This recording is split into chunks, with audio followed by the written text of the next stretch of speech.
பரிதிமார் கலைஞர் தமிழ் மொழி எந்த வழியிலேயெல்லாம் சிறந்த மொழி என்பதை மிக ஆழமான பல கருத்துக்களால் விளக்கினார்.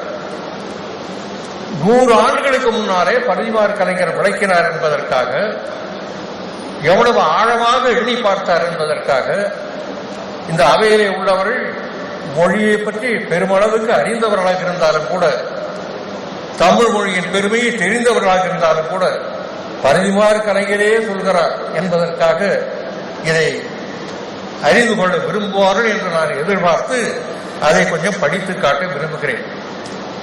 வடமொழி தமிழ்நாட்டில் வெகு நாள் காலம் இயங்கியும் நீண்டகாலம் வடமொழி தமிழ்நாட்டிலே வழக்குக்கு வருவதற்காக முயற்சித்தும் அதற்கு தமிழ் மொழியை தன் வழியில் திருப்பிக் கொள்வதற்கு உற்ற ஆற்றல் இல்லாது போயிற்று.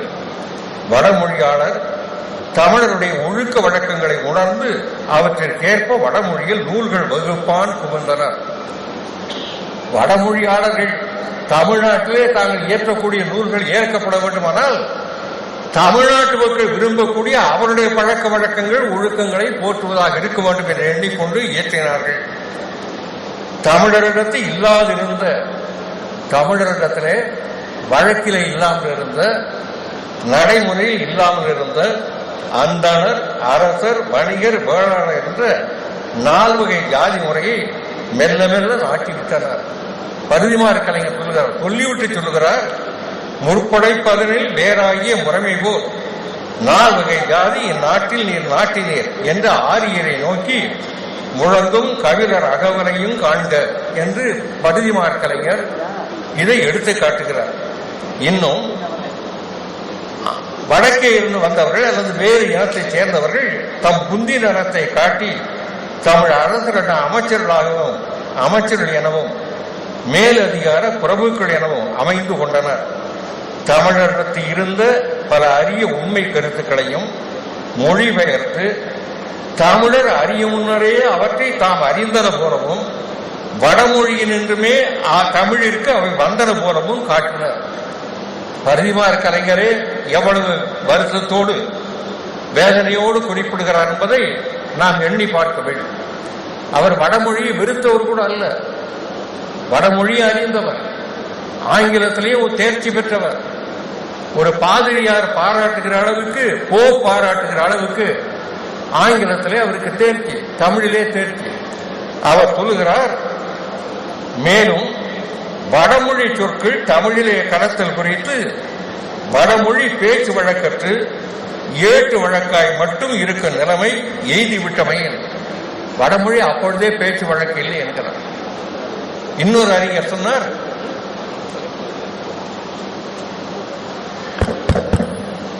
அவையில் தயவு செய்து இடையிலே உரையாட வேண்டாம் என்று கேட்டுக்கொள்கிறேன்.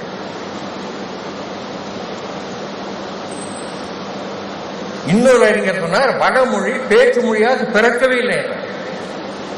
வடமொழி என்பது டாக்குமெண்ட் லாங்குவேஜ் என்ற முறையிலே உருவாக்கப்பட்ட மொழியை தவிர வடமொழி மக்கள் பேச்சு மொழி அல்ல. வடமொழி என்ற சொல்லுக்குரிய மொழிகளாக பல மொழிகள் வடக்க, பாலி மொழி போல வட்டார மொழிகள், பிராந்திய மொழிகள் என்று வழங்கப்பட்ட மொழிகள். ஆனால் வடமொழி மக்கள் பேச்சு வழக்கிலே இருந்த மொழி அல்ல. சமஸ்கிருதம் என்ற வடமொழி பேச்சு வழக்கிலே இல்லை. அது பேச்சு வழக்கிலே இல்லை என்பதை அவர் உணர்ந்த காரணத்தால் சொல்கிறார், பேச்சு வழக்கிலே இல்லாத நிலையில் ஏட்டு வழக்காய் மட்டும் இருக்க நிலைமை ஏற்பட்டு விட்டமையின் பேச்சு வழக்கிலும் இருந்த தமிழில் வட சொற்கள் புகுவது எளிதாகவும் வடமொழியில் தமிழ் சொற்கள் புகுவது அரிதாகவும் ஆகிவிட்டன. இது பிற்கால நிலை. தமிழிலே இருந்து வடமொழிக்கு பிற்காலத்திலே சொற்கள் செல்லவில்லை. தொடக்க காலத்திலே தமிழிலே இருந்து திராவிட மொழிகளிலே இருந்து வட சொல்லாக உருக்கொண்ட சொற்களை ஏராளம். அதை எமனோ பர்ரோ போன்ற அறிஞர்களுடைய ஆய்வில் ஏராளமான சொற்களை எடுத்துக்காட்டியிருக்கிறார். அதனாலேயே தமிழ் புலவர்கள் ஆரிய சொற்கள் தமிழில் வருவதற்கேற்ற விதிகளும் கூட இடைக்காலத்திலே வகுத்தனர். ஆனால் அப்படி விதி வகுத்தது வட சொல் தமிழில் இடம்பெற வேண்டுமானால் இந்த விதிப்படிதான் இடம்பெற வேண்டும் என்றார். அதை விட மேலும் அவர் சொல்கிறார், தென்னாட்டின் கண் சிறந்து ஒளிரான் என்ற அவிழ்தலும் இனிய தமிழ் மொழி எவ்வாற்றால் ஆராய்ந்தபடியும் உயர்தனை செம்மொழியே ஆம் என்பது நிச்சயம். இவ்வளவு உயர்வும் சிறப்பும் வாய்ந்த அருமை தமிழ் மொழியை உள்நாட்டு பொன்மொழிகளோடு ஒருங்கு எண்ணுதல் தவிர்த்து பிற மொழிகளெல்லாம் செம்மொழிகள் அல்ல, அந்த மொழிகளோடு சேர்த்து கருதுவதை தவிர்த்து வடநாட்டு மொழிகளிலேயே உயர்திணை செம்மொழி சமஸ்கிருதம் என கொண்டார் போல வடக்கே இருக்கிற மொழிகளுக்கெல்லாம் கொஞ்சம் பேரண்டல் லாங்குவேஜ் என்ற ஒரு நிலை சமஸ்கிருதத்திற்கு ஏற்பட்டது. எழுத்து முறை இல்லாத பல மொழிகள் இருந்த அந்த வட்டாரங்களில் எழுத்து முறையிலே இடம்பெற்ற வடமொழி மற்றவர்களுக்கு ஒரு எடுத்துக்காட்டாக அல்லது பின்பற்றுவதற்குரியதாக ஆகிவிட்டது. அதோடு சமய அடிப்படையிலே கிடைத்த சமஸ்கிருதத்திற்கு கிடைத்த உயர்வு அந்த மொழியைச் சேர்ந்தவர்கள் சமஸ்கிருதத்தை தன்னுடைய முன் உதாரணமாக பின்பற்றினார்கள். அந்த நிலை இவ்வாறாகவும் நமது சென்னை சர்வகலாசாலையார் மேற்கூறியாங்கு தமிழை இழிவுபடுத்தி வகுத்த போதே தமிழ் ராயினார், அதாவது வடமொழியை வைத்துக் கொண்டு தமிழை விளக்க முனைந்த போது தமிழ் அறிஞர்களெல்லாம் எதிர்த்து போராடி இருக்க வேண்டும் என்று சென்னை பல்கலைக்கழகத்திலே அப்பொழுது ஏற்பட்ட நிகழ்ச்சிக்காக சொல்லிவிட்டு இந்த தமிழ் மொழியினுடைய பெருமையை மேலும் விளக்குவதற்கு தமிழருக்கு ஆரியர் இந்தியாவிற்கு வரும் முன்னரே எழுத படிக்க தெரியும். பரிதிமார் கலைஞர் சொல்லுகிறார், வரலாற்று அடிப்படையிலே ஆரியர்கள் வந்ததற்கு பின்னால் தான் இந்தியாவிலேயே கலாச்சாரம் தோன்றியது என்ற ஒரு தவறான கருத்து மொஹஞ்சதாரோ ஹாரப்பாவை வைத்து ஒரு 100 ஆண்டு காலம் 80 ஆண்டு காலம் இந்த நாட்டில் நிலவியது. அந்த கருத்து மறுக்கப்பட்டது.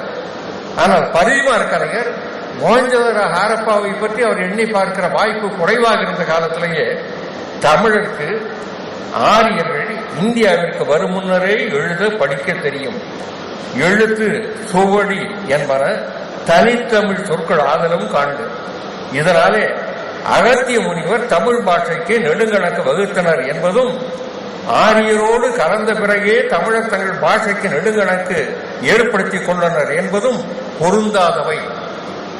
அகத்தியராலே தான் தமிழே பிறந்தது என்பது போல ஒரு தவறான கருத்து. அந்த கருத்து வடமொழியினுடைய சாயல் இருந்த காரணத்தாலே தான் இந்த பெருமை கிடைத்தது என்பது போல அதையெல்லாம் பரிதிமார் கலைஞர் மறுக்கிறார்.